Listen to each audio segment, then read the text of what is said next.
ಹಳೆಯ ಚಿನ್ನದ ಒಡವೆನ ಅಧಿಕ ಬೆಲೆಗೆ ಮಾರಬೇಕೆ ಅಂದ್ರೆ ಆಟಿಕಾಗೆ ಕಾಲ್ ಮಾಡಿ 880300 ಅಟ್ಟಿಕಾ ಗೋಲ್ಡ್ ಕಂಪನಿ. ಒಂದು ದಿನಕ್ಕೆ 5 ಲಕ್ಷ ರೂಪಾಯಿ ಅಂತೆ ಸರ್. 75 ಇತಿಹಾಸ 75 ವರ್ಷದ ಇತಿಹಾಸದಲ್ಲಿ ಯಾವ ತರ ಕೇಳಿದ್ರೆ ಈ ತರದೊಂದು ಸುದ್ದಿ? ಭಕ್ತರ ಭಾವನೆಗಳಿಗೆ ಭಕ್ತರ ಧಕ್ಕೆ ತಂದೆ ಮಾಡಿದ್ದಾರೆ. ಇನ್ನೊಂದು ಫೈನಲ್ ಹೇಳ್ಬಿಡ್ತೀನಿ, 23ರಲ್ಲಿ ಪರಶುರಾಮನ್ ಇಟ್ಕೊಂಡು ಲೂಟಿ ಮಾಡಿದ್ರು. ಇದೇ ಕಾರ್ಕಳದಲ್ಲಿ ಪರಶುರಾಮ ಕಾರ್ಕಳದಲ್ಲಿ ಇಟ್ಕೊಂಡು ಲೂಟಿ ಮಾಡಿದ್ರು. ಇವತ್ತು ಶ್ರೀರಾಮನನ್ನು ಇಟ್ಕೊಂಡು ಉತ್ತರ ಪ್ರದೇಶ ಲೂಟಿ ಮಾಡಿದ್ದಾರೆ. ಇವರು ಬಿಜೆಪಿ RSS ಅವರು ಮುಂದಿನ ದಿನಗಳಲ್ಲಿ ಭಸ್ಮ ಹೋಗ್ತಾರೆ. ರಾಮನ ಶಾಪ ತಟ್ಟದೆ ಬಿಡಲ್ಲ. All right, okay, yes. ಈಗ ಇವರು ಯಾರು ನಮ್ಮ ನಾಗೇಂದ್ರ ಪ್ರಸಾದ್ ಅವರು ಇವತ್ತು ಒಂದಿಷ್ಟು ಏನು ಕಾಂಗ್ರೆಸ್ನ ಪ್ರತಿನಿಧಿ ಮಂಡಲ್ ಅಂತ ಆ ಒಂದು ಉತ್ತರ ಪ್ರದೇಶ ಭಾಗದ ಅಯೋಧ್ಯೆ ಸುತ್ತಮುತ್ತಲಿನ ಜನಪ್ರತಿನಿಧಿಗಳು ಎಸ್ಪೆಷಲಿ ಕಾಂಗ್ರೆಸ್ ಲೀಡರ್ಸು ಇವತ್ತು ನಾವು ದರ್ಶನ ಮಾಡ್ತೀವಿ, ರಾಮ ಮಂದಿರ ದರ್ಶನ ಮಾಡ್ತೀವಿ ಅಂತ ಹೊರಟರು. ಆದರೆ ಅವ್ರನ್ನ ಹೌಸ್ ಅರೆಸ್ಟ್ ಮಾಡಿದ್ರು, ಅವ್ರನ್ನ ದರ್ಶನ ಮಾಡೋಕ್ಕೆ ಬಿಡಲಿಲ್ಲ. ಈಗ ಕಾಂಗ್ರೆಸ್ ಅವರು ಕೇಳ್ತಾ ಇರುವಂಥ ಪ್ರಶ್ನೆ, ಯಾಕೆ ಕಾಂಗ್ರೆಸ್ನ ಪ್ರತಿನಿಧಿಗಳು ರಾಮನ ದರ್ಶನ ಮಾಡಬಾರ್ದು? ರಾಮನ ದರ್ಶನ ಮಾಡಿದ್ರೆ ಏನು ತೊಂದರೆ ಆಗುತ್ತೆ ಯೋಗಿ ಸರ್ಕಾರಕ್ಕೆ?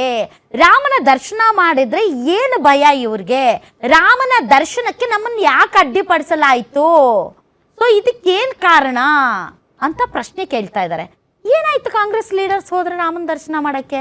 ಅವ್ರನ್ನ ಯಾಕೆ ಅರೆಸ್ಟ್ ಮಾಡಬೇಕು? ಹೋಮ್ ಅರೆಸ್ಟ್ ಮಾಡಬೇಕು? ಕಾಂಗ್ರೆಸ್ ಲೀಡರ್ಗಳು, BJP ಲೀಡರ್ಗಳು, JDS ಲೀಡರ್ಗಳು, ಮತ್ತೊಂದು ಲೀಡರ್ಗಳು ಅಂತಕ್ಕಂಥ ದೇವರೇನೆ. ಯಾರು ಬೇಕಾದರೂ ಭಕ್ತಿಯಿಂದ ಯಾರನ್ನ ಬೇಕಾದರೂ ನೋಡ್ಬೋದು. ಆದರೆ ಒಂದು ವಿಚಾರ ಏನಪ್ಪಾ ಅಂತಂದ್ರೆ, ಮಾನ್ಯ ಕಾಂಗ್ರೆಸ್ ವಕ್ತಾರನ್ನ ಇವತ್ತು ಮಾಡ್ಬೋದು, ಕರೆಕ್ಟ್, ಯಾಕೆ ಬಿಡ್ಲಿಲ್ಲ ಅಂತ ಕೇಳ್ತಾ ಇರೋದು. ಹೇಳ್ತಾ ಇದ್ದೆ, ಬಂದೆ ಅಲ್ಲಿಗೆ ಬಂದೆ. ಮಾನ್ಯ ಕಾಂಗ್ರೆಸ್ ವಕ್ತಾರನ್ನ ಇವತ್ತು ನಾನು ಹೃತ್ಪೂರ್ವಕವಾಗಿ ಅಭಿನಂದನೆ ಸಲ್ಲಿಸ್ತೀನಿ. ಅವರು 4-5 ಪದಗಳು ಬಳಕೆ ಮಾಡಿದ್ದಾರೆ. ಭಕ್ತರ ಭಾವನೆಗಳು ಮತ್ತು ಎಂಥದಪ್ಪ ಅದು ಶಾಸ್ತ್ರೋಕ್ತವಾಗಿ ಜ್ಯೋತಿರ್ಮಠ, ರಾಮನ ಶಾಪ, ಇವೆಲ್ಲ ಯಾಕೆ ಅಂತಂದರೆ, ಯಾವ ವ್ಯಕ್ತಿಗಳು ರಾಮನ ಅಸ್ತಿತ್ವವನ್ನು ಕೇಳಿದವರು, ಯಾವ ವ್ಯಕ್ತಿಗಳು ರಾಮ ಮಂದಿರ ಕಟ್ಟಡದ ವಿರೋಧ ಮಾಡಿದವರು ಇವತ್ತು ರಾಮನ ಬಗ್ಗೆ ಹೊಗಳ್ತಾ ಇದ್ದಾರೆ, ರಾಮನ ಪೂಜೆ ಬಗ್ಗೆ ಮಾತಾಡ್ತಾ ಇದ್ದಾರೆ, ರಾಮನ ಜಪ ಮಾಡ್ತಿದ್ದಾರೆ ಅಂತಕ್ಕಂಥದ್ದು ಇವರು ದ್ವಂದ್ವ ನಿಲುವು ಮೊದಲನೇದಾಗಿ ಗೊತ್ತಾಗುತ್ತೆ ಮೇಲ್ನೋಟಕ್ಕೆ. ಯಾಕೆ ಅವ್ರಿಗೂ ದರ್ಶನಕ್ಕೆ ಬಿಡಲಿಲ್ಲ ಅಂತಂದ್ರೆ ಇದೇ ದ್ವಂದ್ವ ನಿಲುವು. ಕಾಂಗ್ರೆಸ್ ನಿಮಗೆ ಗೊತ್ತಾ, ಅಲ್ಲಿರುವಂತ ಕಾಂಗ್ರೆಸ್ ಪ್ರತಿನಿಧಿಗಳು ಪ್ರತಿ ತಿಂಗಳು ಅವರು ರಾಮನ ದರ್ಶನ ಮಾಡ್ಕೊಂಡ್ ಬರ್ತಾ ಇದ್ದವರು, ಆಮೇಲೆ ರಾಮನಲ್ಲಿ ನಂಬಿಕೆ ಇಟ್ಟವರು. ನೀವ್ ಇವತ್ತಿಲ್ಲಿ ಹೇಳ್ಬೋದು, ಉತ್ತರ ಪ್ರದೇಶದಲ್ಲಿ ಈಗ ನಾವು ಈ ಕರ್ನಾಟಕದಲ್ಲಿ ಇರುವಂತ ಪ್ರತಿಯೊಬ್ಬರು ಮಂಜುನಾಥ ಸ್ವಾಮಿಯ ಭಕ್ತರು, ಇರ್ರೆಸ್ಪೆಕ್ಟಿವ್ ಆಫ್ ಪಾರ್ಟೀಸ್.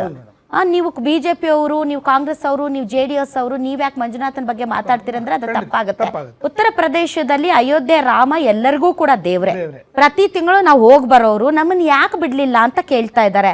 ಸರ್ಟಿಫಿಕೇಟ್ ಕೊಡೋಕೆ ನೀವ್ ಯಾರು ಅಲ್ಲ. ಹಿಂದೂಗಳ ಮನೆಯಲ್ಲಿ ಕನ್ನ ಹಾಕಿದ ಮಾತ್ರಕ್ಕೆ ಹಿಂದೂಗಳು ಕೇಳಬಾರ್ದಾ? ಹಿಂದೂಗಳ ಮನೆಯಲ್ಲಿ ಕನ್ನ ಹಾಕಿದ್ದಕ್ಕೆ ಮಾತ್ರಕ್ಕೆ ಮುಸಲ್ಮಾನರು ಕೇಳಬಾರ್ದಾ? ಮುಸಲ್ಮಾನರ ಮನೆಯಲ್ಲಿ ಕನ್ನ ಹಾಕಿದ ಮಾತ್ರಕ್ಕೆ ಹಿಂದೂಗಳು ಕೇಳಬಾರ್ದಾ? ಏನ್ ಲಾಜಿಕ್ ಸರ್ ಇದು? ಏನ್ ಲಾಜಿಕ್ ಸರ್? ಸ್ಟಾರ್ಟಿಂಗ್ ಹೇಳಿದ್ದೀನಲ್ಲ, ದೇವ್ರೆ ಎಲ್ಲರಿಗೂ ದೇವ್ರೇನೆ. ಯಾರ ಬಗ್ಗೆ ಮಸೀದಿಯಲ್ಲಿ ಒಬ್ಬ ಮೌಲ್ವಿ ಒಬ್ಬ ಹೆಣ್ಮಗಳನ್ನ ರೇಪ್ ಮಾಡ್ದ, ನಾವೆಲ್ಲರೂ ಮಾತಾಡ್ಲಿಲ್ವಾ? ನೀನ್ ಯಾಕ್ರಿ ಮಾತಾಡ್ತೀಯ? ನೀನ್ ಹಿಂದೂ, ಇದು ಮುಸಲ್ಮಾನರಿಗೆ ಸಂಬಂಧಪಟ್ಟ ವಿಚಾರ ಅಂತ ಅಂದ್ಬಿಟ್ರೆ ಹೇಳಿ ಸರ್. ಇವತ್ತು ಮಂಜುನಾಥನ ಸನ್ನಿಧಿಯಲ್ಲಿ ಏನೋ ಆಗಿದೆ ಅನ್ನೋ ಕಾರಣಕ್ಕೆ SIT ರಚನೆ ಮಾಡಿದ್ರು. ಇದೇ SR ವಿಶ್ವನಾಥ್, ಇದೇ ವಿಜಯೇಂದ್ರ ಅವ್ರು ಗುಂಪು ಕಟ್ಕೊಂಡ್ರು ಶಾಸಕರ ಜೊತೆಗೆ ಮಂಜುನಾಥನ ದರ್ಶನಕ್ಕೆ ಹೋದ್ರಲ್ಲ, ಅವಾಗ ಸರ್ಕಾರ ನೀವು ಮಂಜುನಾಥನ ದರ್ಶನಕ್ಕೆ ಹೋಗ್ಬೇಡಿ ಅಂತ ಅವ್ರನ್ನ ಹೌಸ್ ಅರೆಸ್ಟ್ ಮಾಡ್ತಾ? ಮತ್ತೆ ಏನ್ ಸರ್, ಯಾಕೆ ಭಯ ಸರ್? ಅವಕಾಶ ಕೊಡಿ ನಮ್ಗೂ. ಪ್ಲೀಸ್, ಭಯ ಅಂತಕ್ಕಂಥ ಮಾತು ಎಲ್ಲೂ ಇಲ್ಲ. ನಾನು ಆಗ್ಲೇ ಒಂದು ಸ್ಪಷ್ಟವಾದಂತ ಮಾತನ್ನ ಹೇಳಿದ್ದೀನಿ. ಏಕಾಏಕಿ ರಾಮನ ಮೇಲೆ ಇವ್ರಿಗೆ ಇಷ್ಟೊಂದು ಭಕ್ತಿ ಯಾಕೆ ಬರಬಾರ್ದು ಸರ್? ರಾಮ ಮಂದಿರ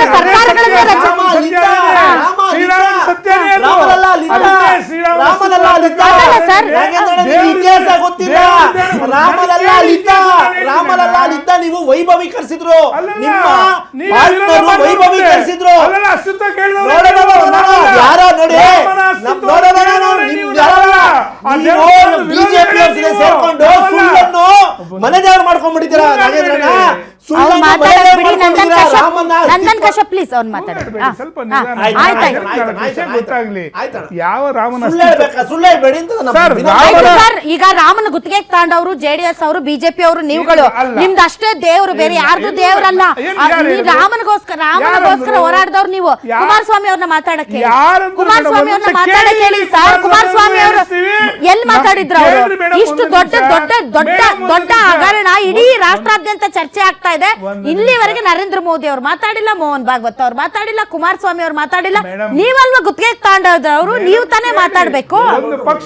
ಒಂದು ಪಕ್ಷದ ಪ್ರತಿನಿಧಿಯಾಗಿ ನಾನು ವಕ್ತಾರನಾಗೆ ಬಂದಿರೋದು, ನಮ್ಮ ಪಕ್ಷದ ನಿಲುವು ಹೇಳ್ತಾ ಇದ್ದೀನಿ.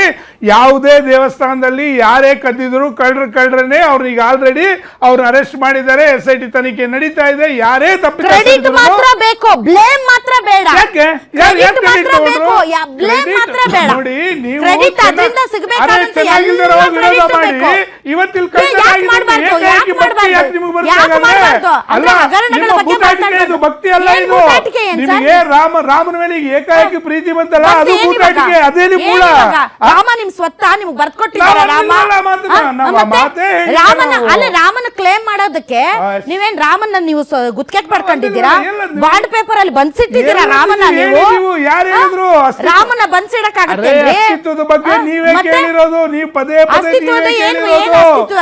ರಾಮ ಇಲ್ಲ ಅಂತ ಹೇಳಿದ್ರು ಹೌದು, ಕಾಂಗ್ರೆಸ್ ಖಂಡಿತ. ಅವರು. ದೇವರೇ ಇಲ್ಲ ಅಂತ ಹೇಳಿದ್ರು. ದೇವರ ಬಗ್ಗೆ ಇವರು ಯಾವ ರೀತಿ ಮಾಡಿದ್ರು ಅಂತಂದ್ರೆ, ಒಂದು ನಿಮಿಷ ಕೇಳಿ. ಆಯ್ತು, ರಾಮ ಜನ್ಮಭೂಮಿ ವಿರೋಧ ಮಾಡಿದವರು ಯಾರು? ಯಾರು ವಿರೋಧ ಮಾಡಿದವರು? ಒಂದು ನಿಮಿಷ ಕೇಳ್ರಿ. ದೇವೇಗೌಡರು ಮಸೀದಿಗೆ ಹೋಗಿದ್ದಾರೆ, ಚರ್ಚ್ಗೂ ಹೋಗಿದ್ದಾರೆ, ಮಂದಿರಗಳಿಗೂ ಆಯ್ತು, ಒಂದ್ ನಿಮಿಷ. ರಾಮನ ಹೆಸರಿನಲ್ಲಿ ರಾಜಕೀಯ, ರಾಮನ ಹೆಸರಿನಲ್ಲಿ ದಂಗೆ, ರಾಮನ ಹೆಸರಿನಲ್ಲಿ ಕಳ್ಳತನ, ರಾಮನ ಹೆಸರಿನಲ್ಲಿ ಡಕಾಯಿತಿಯನ್ನ ವಿರೋಧಿಸ್ತಾರೆ ಹೊರತು ರಾಮನ ವಿರೋಧಿಸುವವರು ಬದುಕ್ತಾರೇನ್ರಿ? ಸತ್ತೋಗ್ತಾರೆ. ನೀವೇನ್ರಿ ಇದ್ದಕ್ಕಿದ್ದಂತೆ ನಿಮ್ಗೆ ವಿರೋಧ ಮಾಡಿದವರು ಅಸ್ತಿತ್ವವನ್ನು ಕೇಳಿದವರು ಇದ್ದಾರೆ. ಅಂದ್ರೆ ಈಗ ಉದಾಹರಣೆಗೆ ಸರ್, ಈಗ ಉದಾಹರಣೆಗೆ ಮಂಜುನಾಥನ ಸನ್ನಿಧಿಯಲ್ಲಿ ಏನೋ ಆಗಿದೆ ಅಂತಂದ್ರು. ಇರ್ರೆಸ್ಪೆಕ್ಟಿವ್ ಆಫ್ ಧರ್ಮ, ಕಾಸ್ಟ್, ಕಮ್ಯುನಿಟಿ ಎಲ್ಲರೂ ಆ ವಿಚಾರದಲ್ಲಿ ಮಾತಾಡಿದ್ರು. ನಿಮ್ದು ಹೆಂಗಿದೆ ಅಂತಂದ್ರೆ, ನೀವು ಹಿಂದೂಗಳಷ್ಟೇ ಮಾತಾಡ್ಬೇಕು, ಇದು ಹಿಂದೂ ದೇವಸ್ಥಾನ. ಈಗ ಅದನ್ನೇ ನೀವು ಮಾಡ್ತಾ ಇರೋದೀಗ, ನೀವು ಅದನ್ನೇ ಮಾಡ್ತಿರೋದೀಗ, ಈಗ ಮಾಡ್ತಿರೋದು ನೀವು ಅದನ್ನೇ. ಸತ್ಯ, ತಪ್ಪಿತಸ್ಥ ಹಿಡಿದಿರೋದು ಸತ್ಯ. ಅವ್ರು ತಗೊಂಡೋಗಿ ಜೈಲಿಗೆ ಹಾಕ್ಬಿಡಿ. ಯಾವ ತಪ್ಪಿತಸ್ಥರು ಹಿಡಿದಿರೋದು? ಅವ್ರು ಯಾರು ತಪ್ಪಿತಸ್ಥರಲ್ಲ. ಏನ್ ಬಾಯ್ ಬಿಡೋದು ರೀ? ಅಲ್ಲ ರೀ, ಒಂದ್ ನಿಮಿಷ. ಆಡಳಿತ ಮಾಡಿದ್ದವ್ರು, ನಿರ್ವಹಣೆ ಮಾಡಿದ್ದು. ಒಂದ್ ನಿಮಿಷ, ಆಡಳಿತ SIT ಬದನೆಕಾಯಿ ರೀ, SIT ಒಂದ್ ನಿಮಿಷ ಹೇಳ್ತೀನಿ ಕೇಳಿ ಯಾಕಂದ್ರೆ ಅಂತ.